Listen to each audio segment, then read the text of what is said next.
Olá, queridos, graça e paz. Eu sou o pastor Oswaldo Lobo, diretor do Instituto Êxodo de Libertação e pastor da Igreja Batista de Bom Retiro, em Curitiba, Paraná. Muita gente me pergunta, pastor, onde é que o senhor congrega? Em Curitiba, no Paraná.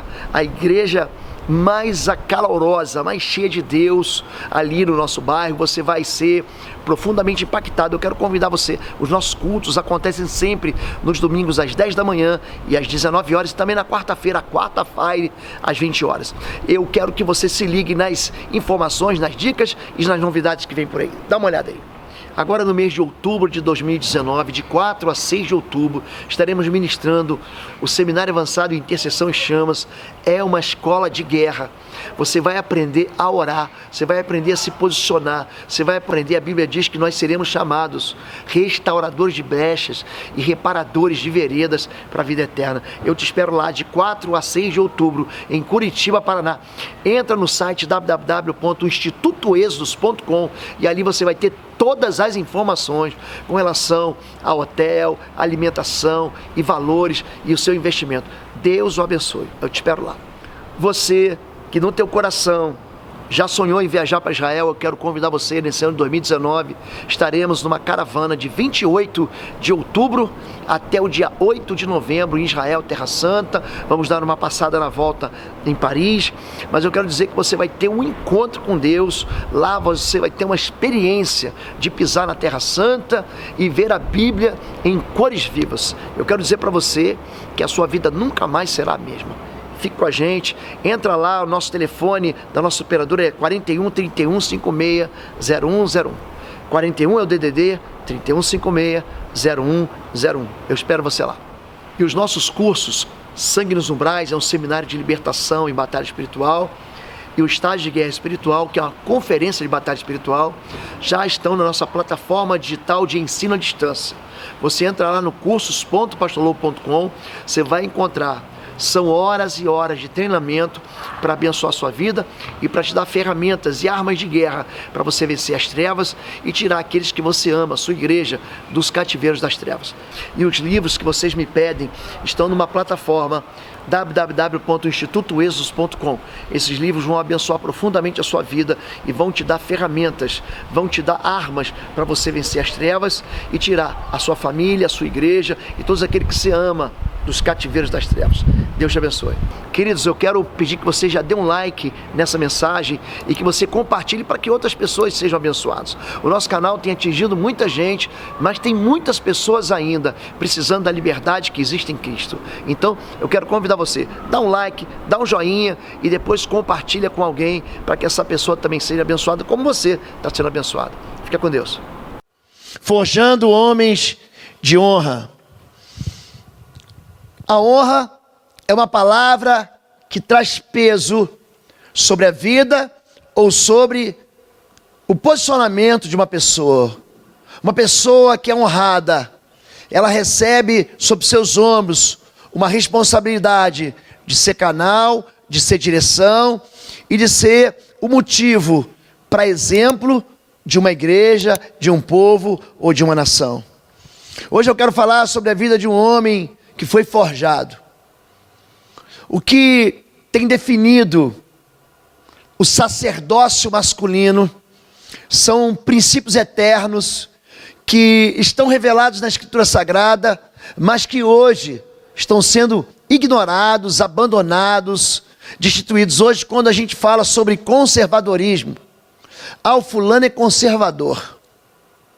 A ideia que dá é que o conservador é alguém que não sabe de nada, ele está por fora, ele está despreparado, ele não evoluiu com o tempo, ele não é contemporâneo, ele não é atual. O conservador é alguém que esqueceu de crescer.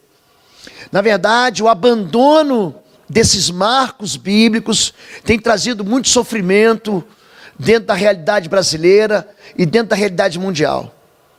Se você um dia quiser me acompanhar, nós temos aqui alguns lares onde os jovens eles são recuperados das drogas.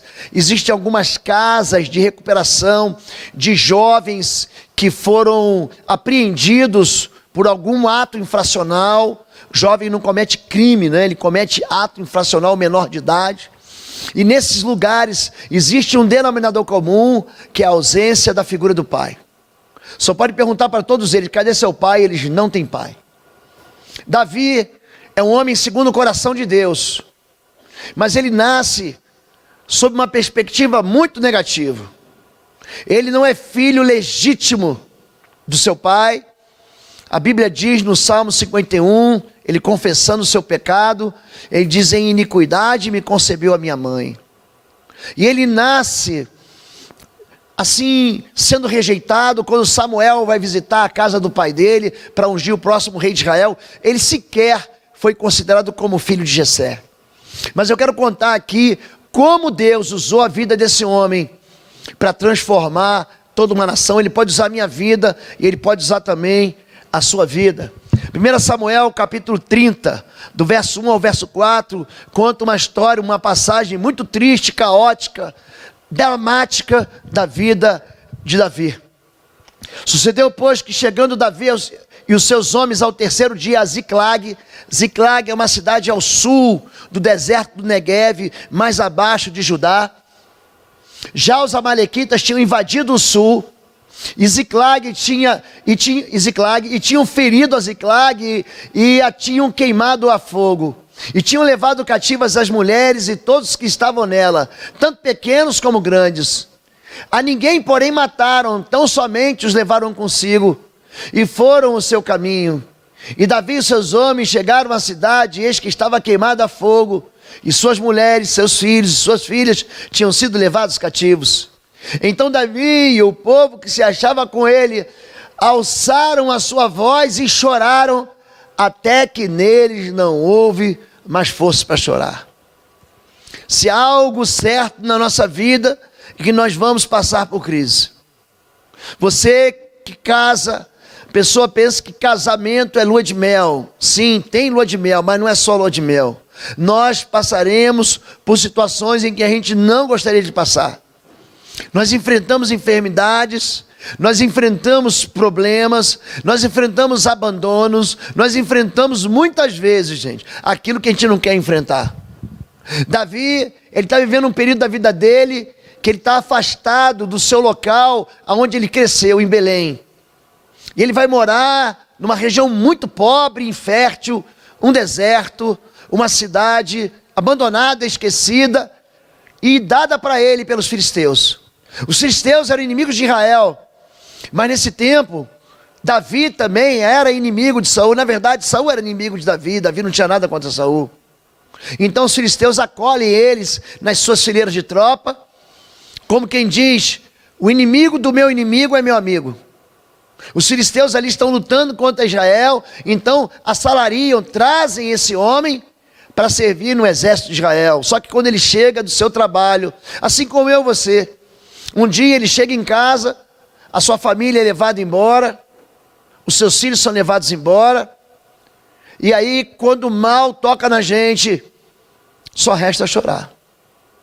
Ele e os seus amigos guerreiros, eu não estou falando de gente frouxa, eu não estou falando de homens enfraquecidos, fragilizados. Eu estou falando de homens guerreiros, valentes, que lutam suas batalhas, que enfrentam seus inimigos. Davi foi o homem que lutou com o urso, com o leão, que enfrentou Golias e derrotou Golias, dos quais ele venceu os inimigos, e as mulheres cantavam: Davi matou os 10 milhares, mas chega um momento em que a tragédia toca na vida da gente e só resta chorar. Davi chega na sua casa, a sua casa está queimada, e aquilo que ele mais ama foi levado. E ele vai aprender aqui a enfrentar, nós vamos aprender com Davi a enfrentar os problemas. Hoje, homens e mulheres têm desistido muito fácil daquilo que não tem preço. Davi era um fugitivo, Saul o perseguia, ele perde o seu emprego, o seu salário, ele era o campeão do rei, só que aí Saul se volta contra ele por causa de ciúme, por causa de inveja, e começa a perseguir ele e tenta matar ele. Ele é caçado pelos judeus e é odiado pelos filisteus. Ele não tem mentor espiritual, porque Saul morre, Samuel morre, e ele fica sem pastor. E como ele fica sem pastor, ele também perde o rebanho e perde o ministério dele. Tudo está dando errado, a vida dele está caindo aos pedaços.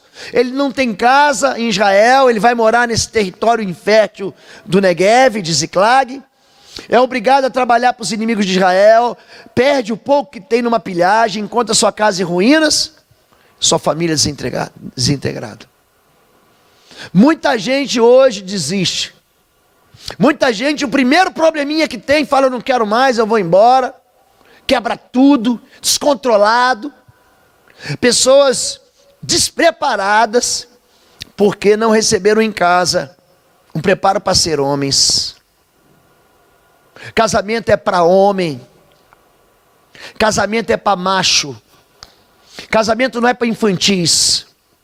O casamento é uma decisão que você toma de viver para sempre com outra pessoa. Essa outra pessoa que você vai casar não é perfeita.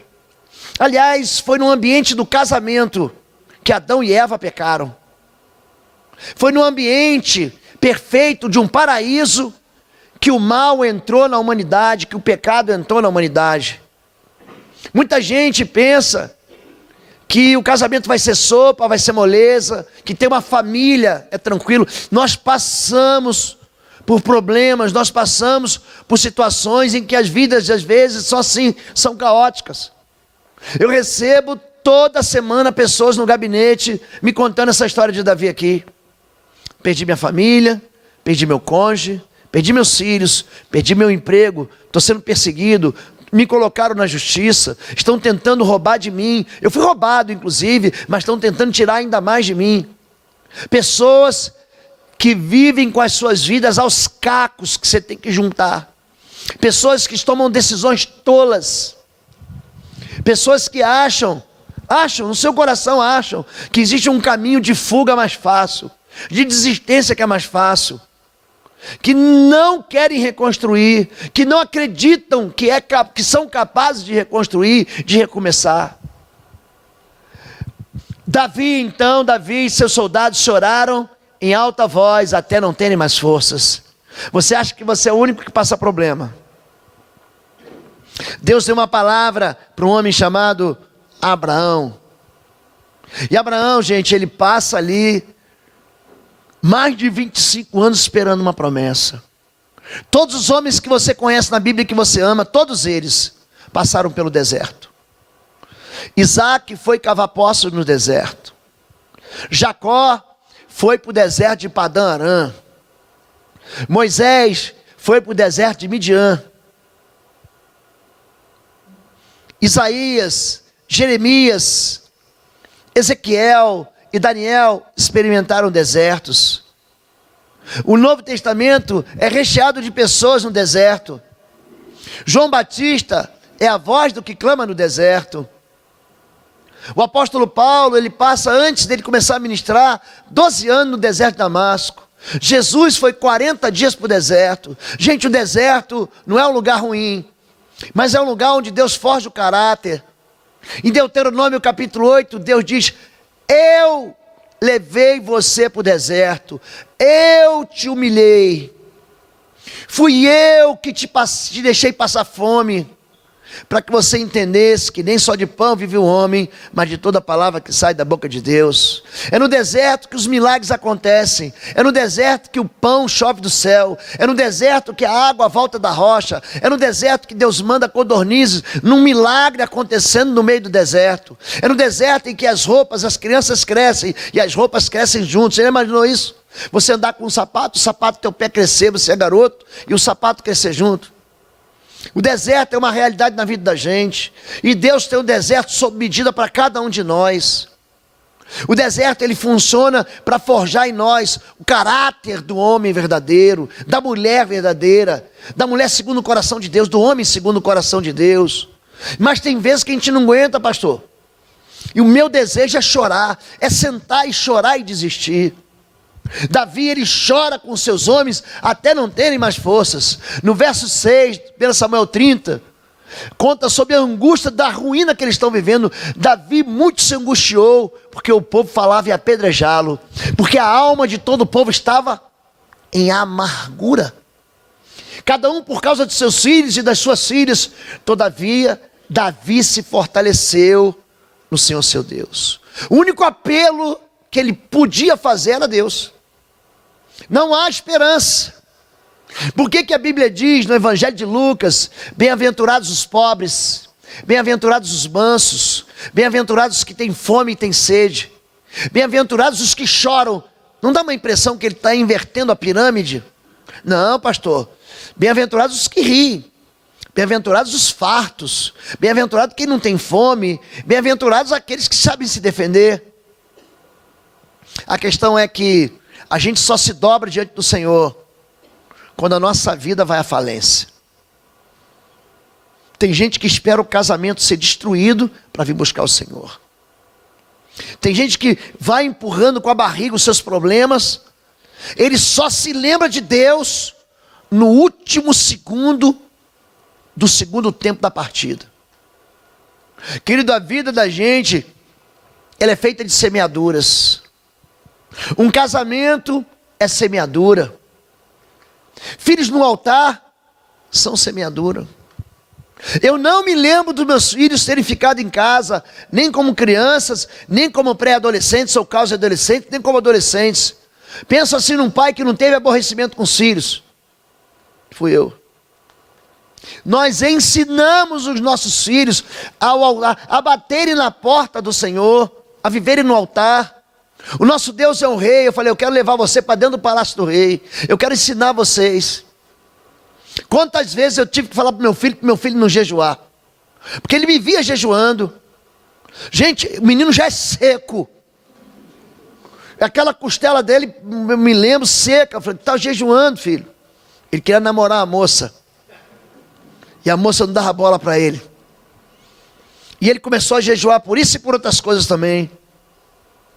Nós nos reuníamos diariamente. Hoje meu filho mora fora, está passando férias comigo, minha filha casou. Todos os dias, não houve um dia em que nós não orávamos juntos, que nós não ensinávamos para ele o valor das Escrituras Sagradas, em que nós não perdoávamos uns aos outros, em que nós não vivíamos a igreja dentro de casa. É isso que faz da gente, essa semeadura, é que faz com que a gente tenha uma colheita no futuro. Essa semeadura que faz com que a gente tenha esperança no futuro e alegria no futuro. Mas tem gente fazendo tudo errado, colocando a carroça nas frente dos bois, querendo apressar bênçãos, querendo caminhar adiante da palavra de Deus, fora da palavra de Deus. A vida da gente é um investimento. Se você não investir no seu amor, ele vai acabar. Por que nós celebramos a ceia pelo menos uma vez por mês? Porque os milagres, gente, vão ser esquecidos daqui a pouco. E a gente tem que se lembrar do que Jesus fez. Fazer isso em memória de mim. O que está acontecendo aqui, gente? Existe um tempo de amargura e de ruína. Áreas de angústia na vida do ser humano. Você vai experimentar isso. Dinheiro. Você quer arrasar a vida de uma pessoa? Mexe no dinheiro. Há uma promessa de Deus, interessante isso. Eu não prego o evangelho de prosperidade, vocês sabem muito bem disso. Eu prego o evangelho da cruz. Mas a Bíblia diz que se você for obediente aos princípios, você prospera. E tem pessoas que infelizmente, gastam mais do que ganham. São incapazes de serem honestos com o Senhor. Desprezam o valor do dízimo no altar. Gente, o dízimo não abençoa a igreja, não abençoa você. É você que é abençoado. Eu abrirei janelas dos céus. Se vocês tivessem um pouco da experiência que eu já tive, só na área de libertação com relação a dízimo, vocês iam ficar de queixo caído. Da enormidade de entidades espirituais malignas que operam nas finanças das pessoas. E não é coisa que me contaram, é coisa que eu vi. São experiências horríveis. São aprisionamentos, engasgamentos econômicos. Gente que é incapaz de lidar com a necessidade. Precisa gastar. Mas quando é para o Senhor não pode. A gente faz um retiro, é muito caro.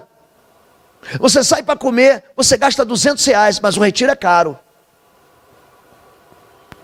Você sai, interessante como é que os valores são diferentes. Aquilo que tem preço, gente, não tem valor.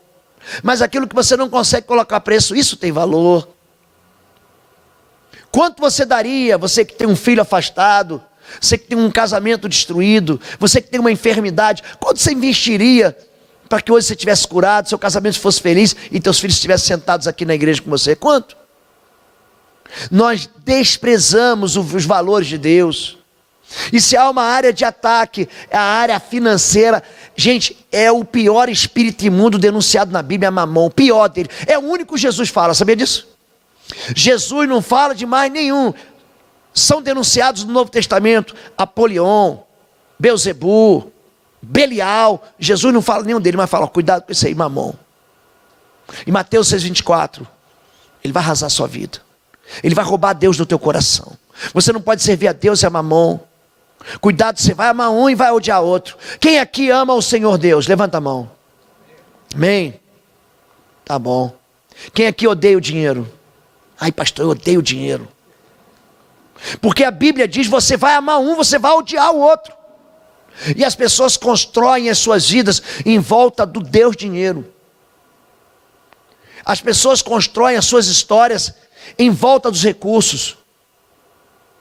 Quando você recebe um dinheiro, você glorifica, aleluia, recebi. Mas quando você não tem, a tua vida está em ruínas. Número 2, filhos. Os filhos estavam nas mãos do inimigo. A tristeza de pais perderem filhos para as drogas. Filhos estão aprendendo a beber em casa. Filhos estão aprendendo a se desviar em casa. Filhos estão aprendendo a ser estúpidos com as suas esposas em casa. Nós recebemos, 1 Pedro 1,18, essa vã maneira de viver nós recebemos dos nossos pais. Você acha que teu filho é pequenininho, e você, mulher, você acha que você está sendo rebelde contra o seu esposo, está dividindo a sua casa, está conspirando com os seus filhos para isolar seu marido. Você acha que você está sendo feliz com essa atitude? Os seus filhos estão aprendendo a rebelião em casa. Você, marido, mal educado, cavalo, estúpido, grosseiro, pão duro, ranzinza, miserável. Seus filhos estão aprendendo isso. Eles vão fazer igual. Igual, vai ser igual. Vocês vão notar uma coisa. Eu trabalhei durante muitos anos com homoafetivos e homossexuais. Muitos anos. Um homossexual não é um pecado de quinta categoria, não, querido. O heterossexual não vai para o céu porque ele é heterossexual. O homossexual não vai para o inferno porque ele é homossexual. A questão não é essa. O Salvador chama-se Jesus Cristo de Nazaré. Ele é o Salvador. A questão não é só comportamental e moral. A questão é relacional. Você pergunta para 95% de alguém que perdeu sua identidade sexual: quem é teu pai? Ele diz: não tenho, não sei. Papai deixou mamãe quando eu era pequeno. Papai foi amar outra família. Papai abandonou a gente. Papai nunca esteve aqui. Papai morreu, eu sou órfão. Eu nunca soube quem era meu pai, eu sou abandonado. Se o filho não tem o norte da identidade do pai, a direção, o trilho, ele se perde. Eu tenho ensinado que pai dá direção, identidade, proteção e amor. Se você não entender que a figura do homem é essa dentro de casa, é alguém que supre sim, mas protege. É alguém que ama também, mas dá identidade. Filhos que não têm pais, ou têm pais ausentes, ou a figura do pai é uma figura violenta, carrasca, cruel, brutal, eles vão se perder na ansiedade. Ansiedade, querido, é falta, é ausência de pai. Se você não confia em Deus, que é pai, você vai ser um ansioso a vida inteira, e você vai sempre achar que a vida vai querer te dar um nó, a vida vai te pegar na curva, alguma desgraça vai acontecer na sua vida, e algum sofrimento você vai atingir. Por quê? Porque você não confia no pai. Saúde, Davi estava angustiado. Aí, quando vem problemas, também vem o que, gente? São as doenças psicossomáticas. E hoje, como se sofre disso? A Organização Mundial de Saúde diz que em 2030, o burnout, ou essas doenças ligadas à tristeza profunda, como depressão e pânico, vai ser a doença mais incapacitante no nosso mundo. Por que essas coisas estão acontecendo? Porque os jovens não sabem lidar com o não. A pior maldade que uma mãe pode fazer é não deixar o seu filho ser frustrado. A frustração faz bem. Aprenda a dizer não. Aprenda a dizer não pode, mas não, a mamãe hoje tem que dar tudo para o filhinho na boquinha. Aí a criança de 20 anos acorda, 20 anos, acorda meio-dia, não estuda, não trabalha, não lava o copo, não arruma o quarto, não arruma nem a cama. Aí levanta meio-dia, e aí, velho, o que tem para comer? Vou fazer um macarrãozinho para você. Eu não quero macarrão, quero bife com batata frita. São adolescentes dominando as casas. Adolescente é criança, mas ele está dando a direção, ele está dando o norte, porque pai e mãe não sabem da direção do filho. Então hoje, o que a gente está vendo? Enfermidades da alma. Eu estou atendendo QAs que estão se cortando, não da nossa igreja, que estão se automutilando, na virilha, na perna, na barriga, buscando, sabe o quê? Solução para o turbilhão de dores emocionais que eles estão vivendo. Eles não têm para quem correr, eles não têm com quem conversar, eles não têm um pai e a mãe que não sabe nem ouvir eles. Então eles se cortam. O corpo é muito inteligente, Deus o fez assim. Quando você corta o corpo levemente, o cérebro produz um opiáceo, noradrenalina, endorfina. Isso é produzido, isso traz uma anestesia no corpo. Então na verdade ele não está buscando anestesia para o corte, mas para a alma dele ferida. Número 4, casamentos. As esposas estavam cativas e as famílias arrebentadas. Você quer destruir uma pessoa, destrói o casamento.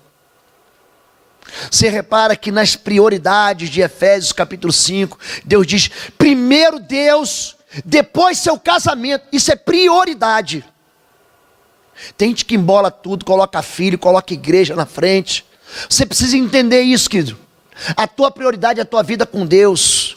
Não vos embriagueis com vinho onde há contenda, mas enchei-vos do Espírito, falando com salmos, cânticos e hinos espirituais.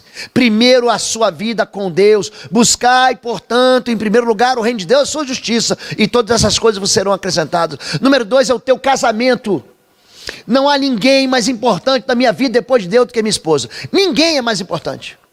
Ninguém, eu deixo claro aqui, ninguém é mais importante do que ela. Isso é fato. Eu tenho um pacto com ela, eu tenho uma aliança com ela. Número 3, ainda citando a Bíblia, vós maridos amai as vossas esposas. Esposas, andem no caminho dos seus esposos.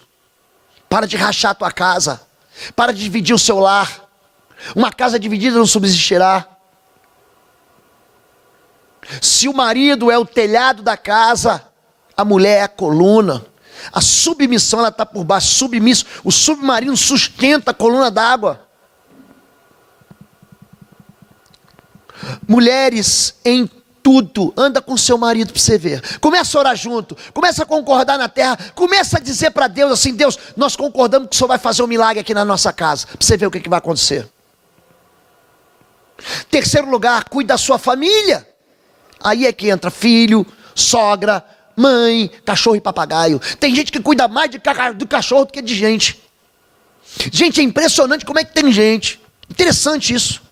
A Bíblia não diz que os bichinhos vão arredar o reino dos céus. A Bíblia diz que é gente. Jesus veio para salvar a gente, ser humano. Pessoas. E tem gente, eu não estou dizendo para você maltratar bicho, eu não estou falando que eu não dou valor, eu gosto do cachorrinho, eu gosto do gatinho, eu fui criado com isso, na casa tinha coelho, tinha passarinho, tudo isso eu dei para os meus filhos também. Eu estou dizendo é o que? Você inverter as coisas. A prioridade é você e Deus, você teu casamento, tua esposa, depois você e teus filhos. Os teus filhos não podem estar antes da sua esposa, do seu marido, não podem estar. É uma quebra de hierarquia de prioridades aí. Vai dar errado. Vai algum momento, essa casa vai fissurar. Número 4, cuide do seu trabalho. Trabalho. Deus abençoa, sabe o que? Olha aqui, ó.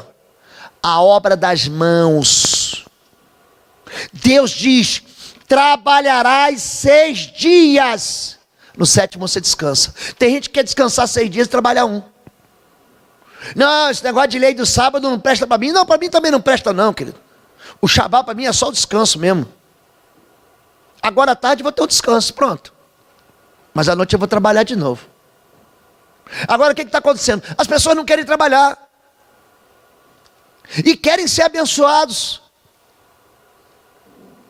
Número 5. Aí entra o ministério. Olha só, gente. O ministério, ele vem depois de tudo isso. Primeiro você e Deus, depois você e tua esposa, depois você e tua família, teus filhos, teu casamento, teus filhos, tua sogra. Depois do teu trabalho, aí que entra o quê? O ministério. Eu não estou dizendo que o ministério é menos importante. Eu não estou dizendo, não, pastor, já que o senhor falou isso, era a resposta que eu queria para não fazer nada na igreja. Então vem aqui, eu sento todo domingo, o senhor prega um sermão bom, eu quero o ministério do louvor com o pessoal do Max, sua turma, um aleluiado, eu vou, ouço a palavra, já fiz a minha parte, eu volto para cuidar da minha vida. Não, não é isso. Você vai ter um ministério. Você não pode trocar as hierarquias. Número 5, amizade. Os homens de Davi se voltaram contra ele e queriam apedrejá-lo. Quando o caos toca na nossa vida, homens, se preparem, porque todo mundo vai apontar para você. Se alguma coisa sair fora do governo, você perder a direção, você combinou algo e não aconteceu, você projetou, planejou, estabeleceu uma meta no futuro e não aconteceu, que se prepara que a culpa é tua. Funciona assim. Meu time esses dias perdeu o técnico. Quando tudo é errado, o que você faz? Você manda o Neymar embora, é isso? Manda. Você manda o artilheiro que não está fazendo gol? Você manda o zagueiro, o goleiro frangueiro embora? Você manda o líder. É o técnico. É o líder que recebe pedrada. Então engrossa o teu couro. O líder é alguém que vai nessa caminhada sofrer ataques. E o homem de verdade tem que aprender a ter endurance, a perseverança, para não desistir no meio do caminho. A gente tem que ter uma capacidade. Uma vez o meu pastor Ari Veloso, ele era pastor saudoso, Ari Veloso, foi meu professor de hermenêutica 2, na Faculdade Teológica Batista de São Paulo, e ele falava o seguinte para a gente, ele dizia assim, o pastor é alguém que tem a arte de engolir sapo e vomitar diamante. Mas isso não serve só para pastor, não, serve para todo mundo. Serve para mim e para você. Vão existir momentos que vão duvidar de você. Vão existir momentos que vão dizer para você assim, você errou, a culpa é tua. Tudo deu errado aqui, nós fracassamos, fomos roubados, fomos pilhados, fomos destruídos, a culpa é sua. Mas Davi se fortaleceu no Senhor e na força do seu poder. Ele, na hora que tudo dá errado, sabe o que ele faz? Ele se recusa a desistir. Se você continuar a leitura bíblica, você vai ver que Davi recupera mulheres, recupera filhos, recupera bens, recupera tudo. Sabe por quê? Porque ele traz à memória aquilo que dá esperança para ele. Ele se lembra do passado de vitória e não deixa que a realidade presente afete o futuro dele. Eu fico impressionado como é que tem gente que desiste. Eu não sei se foi a minha formação. Eu fui ensinado a não abandonar a trincheira. Soldado que abandona a trincheira vai para a corte marcial. Soldado que negocia, que faz amizade com o inimigo, vai para a corte marcial e morre no pelotão de fuzilamento. Nós não estamos autorizados a negociar vidas como se nós pudéssemos desistir delas. Você é pai de filho pequenininho, e quando o filho é pequenininho, você pega ele, faz cosquinha. Eu cansei de fazer isso com meu filho. Eu dava nele surra de cosquinha. Vou te dar uma surra de cosquinha. E você resolve as coisas com mais tranquilidade. Mas daqui a pouco o seu filho vai crescer. A Bíblia diz que ele é como flecha na mão do valente. Você vai lançar ele, e ele vai tomar as direções que ele quer. Mas como dá alegria para a gente você vê que os filhos da gente tomaram direções de gente de bem. Não só um homem bom, mas um homem de bem que serve ao Senhor. Gente, tudo isso é construído antes. Pastor, mas agora que o senhor vem pregar esse sermão? Cheguei na igreja agora, pastor, e agora? E agora você vai ganhar o tempo que você perdeu. Agora você vai aprender a pedir perdão. Agora você vai recomeçar. Agora você vai atrás daquilo que o amalequita levou. Agora você vai atrás daquilo que o inimigo roubou. Agora a tua energia vai estar concentrada em quê? Em restaurar aquilo que foi perdido. Não existe casamento falido que Deus não restaure. Gente, leia o livro do profeta Oséias no Antigo Testamento. É um manual de restauração. Aquela mulher fez tanta besteira na vida. Aquela tal de Gomer não vale nada. Pensa uma mulher que vale um centavo furado. Vale nada. Deus restaurou o casamento dela com Oséias. Deus refez aquilo que estava destruído. Deus reconstruiu a vida de Davi. Davi fez uma lambança com a vida dele. Ele achava, porque ele era homem segundo o coração de Deus, podia fazer qualquer coisa. Gente, a soberba é um negócio horrível. O orgulho é a capacidade que o homem tem de pegar Deus, expulsar Deus da vida dele, dar um cartão vermelho para Deus. Deixa que eu me viro. Davi fez isso e achou que ia se dar bem. Mas a colheita dele é tão amarga, tão infeliz, é tão triste. Falei, você começa a ler a Bíblia a primeira vez, eu falo assim, já era para esse homem aqui. A primeira vez que eu li a história do rei Davi, eu falei, acabou. Isso aqui é o ponto final na vida dele. Gente, Deus pega esse homem depois. Ele enfrenta uma guerra civil. Ele perde 4 filhos, gente. Gente, a dor de perder um filho talvez seja a dor mais lancinante, mais terrível que existe. Eu vi muitas crianças morrerem no hospital do câncer. Eu vi o choro é o grito silencioso daquele que diz assim, não tem mais jeito para mim. Pai chorando pelos filhos que morreram. Davi perdeu 4. Davi perdeu o seu trono. Davi perdeu sua dignidade. Davi foi apedrejado por Simei. Você fala, acabou. Gente, não acabou não. Deus, ele pega o ponto final, transforma numa vírgula. O nosso Deus é um Deus que forja homens de honra. Eu quero muito ensinar os homens dessa igreja. Eu quero muito ensinar para vocês princípios de vida eterna. Eu quero muito ensinar vocês a serem pais. Eu quero ensinar vocês a serem filhos. O meu coração está ligado nessa igreja de um jeito. Eu vou aprender a ser avô. Minha filha casou, eu recebo alvará para ser avô. Pronto. Já tenho alvará para ser avô. Ela falava para mim assim, pai, eu vou ter um filho daqui a uns 10 anos. Estou casando com 24, com 34 eu vou te dar um neto. Eu comecei a orar. Aí no dia do casamento dela, eu falei assim, filha, quanto tempo você vai demorar para me dar um neto? Ela falou assim, uns 3 ou 4 anos. Eu falei, aleluia, caiu a grande Babilônia. As defesas caem, as muralhas caem. E eu vou poder ensinar você a ser avô. Eu vou poder ensinar você a restaurar vidas. Eu vou poder ensinar você a tratar de pessoas que não têm possibilidade de cura. Eu vou poder ensinar vocês a lidar com a questão da identidade. Homens, não deixe de se inscrever no retiro de homens. Não deixe. A sua vida vai receber do Senhor um presente que vai impactar a sua história. Amém? Vamos ficar em pé em nome de Jesus e vamos orar. À noite, eu continuo a segunda parte dessa mesma mensagem. Feche seus olhos em nome de Jesus. Querido, essa palavra dá a impressão que eu estava ministrando só para homens, mas não estava. Tem mulheres hoje que estão vivendo sozinhas. Hoje tem maridos que são tão fragilizados, enfraquecidos, que a mulher tem que se posicionar como homem da casa, como aquela que está à frente. Essa palavra é para todos vocês. Mulher, ajude seu esposo. Ajude ele.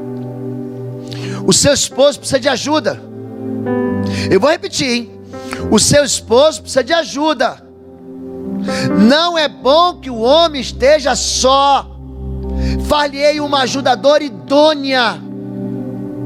Mulher, você é ajudadora idônea. Idônea. Ele precisa de você. Eu preciso da minha esposa e você precisa da tua. Não ignore isso. Um homem de honra é um homem como Davi. Pode chorar. Pode chorar. Você pode na hora de enfrentar falar: mas Deus, essa aqui eu nunca vi. Queimaram a minha casa, roubaram meus bens, pilharam a minha vida, tiraram a minha alegria, roubaram minha mulher, levaram meus filhos. Eu vou chorar. Chora. Pode chorar. O que não pode é você viver para sempre no choro. Aí não pode. Davi se levanta. Abiatar, vem cá, Abiatar. Me traz a estola sacerdotal que eu vou consultar o Senhor. Perseguirei esse bando. Darei de volta o que é meu. Deus diz: vai, eu vou entregar na tua mão, você vai trazer tudo de volta. Gente, Davi fica tão aleluiado com aquela palavra. Uma palavra que enche o coração dele de esperança. Ele pega 200 homens, estavam cansados, à beira de um lago chamado Peor. Ele avança contra os amalequitas. A Bíblia diz que ele toma tudo de volta. E voltam fazendo festa com os despojos de Davi. Isso não é uma história só para Davi. Isso é uma história para mim e para você. Aquilo que foi escrito para o nosso ensino foi escrito. Reaja, homem. Reaja. A esperança. Você está vivo, então tem esperança. Se você está vivo, tem esperança. Que essa semente de fé brote no seu coração e te dê força para você vencer onde você está. Se o problema é no seu trabalho, estabelece o trono de Deus naquele local. Chega lá chega meia hora antes no seu trabalho, levante sua mão e libera uma palavra no mundo espiritual. Eu estabeleço o trono do Senhor, o reino do céu nesse local. Eu anuncio a chegada do reino de Deus. Eu estabeleço a autoridade de Cristo aqui. Você vê o que vai acontecer. Quando Cristo é convidado, quando Deus é convidado, querido, Deus não perde guerra, Deus não perde batalhas. Amém? Feche seus olhos, abaixe sua cabeça. Quero fazer um desafio aqui. Quantos aqui estão vivendo momentos de luta, de abandono, de caos, de tragédia, em algum momento da sua vida, em alguma área da sua vida, na área financeira, no seu casamento, na sua família, nas suas amizades, no seu trabalho, na sua saúde? Você está vivendo isso? Você quer recuperar a alegria, a paz, o amor, a saúde? Você quer isso? Se você quer, fique no seu lugar, só levante sua mão. Eu quero. Deus abençoe todos vocês. Todos vocês, eu quero orar por vocês agora. Pastor Alan, vem cá. Eu quero orar por vocês. Pai querido, a tua palavra, ela entra e penetra no nosso coração, com sutileza, com amor, mas também impacta a nossa vida. Não nos deixa, Pai, cair, não nos deixa ficar sentado chorando. É tempo de reagir.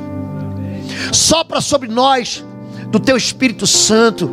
Reveste-nos, Senhor Deus, da autoridade do Cordeiro, teu Filho Jesus. Faz com que a gente se encoraje para avançar, que nós nos encorajemos para a gente trazer de volta aquilo que foi roubado, para que a gente restaure nossos casamentos e tenhamos aqui famílias fortes, para que a gente aprenda a ensinar o caminho do Senhor para os nossos filhos, desde pequeno, para que eles entendam que o Senhor é Deus. Tira-nos da iniquidade, tira-nos do pecado, ensina-nos, Senhor Deus, a semear na terra e colher da porção da bênção do Senhor.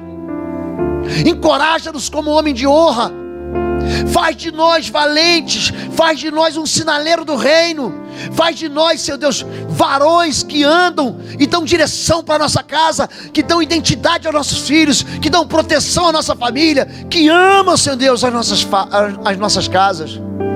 Eu quero abençoar homens e mulheres que estão enfrentando tragédias, que estão com as suas vidas um caco, que estão doentes, adormecidos, enfraquecidos. E eu libero uma palavra de bênção sobre cada um de vocês, para que todos vocês saiam daqui revestidos da graça e do poder do nosso Senhor e Salvador Jesus Cristo. Eu os abençoo em nome de Jesus. Amém. Amém. Você pode dar um abraço na sua família? Pode, faça isso.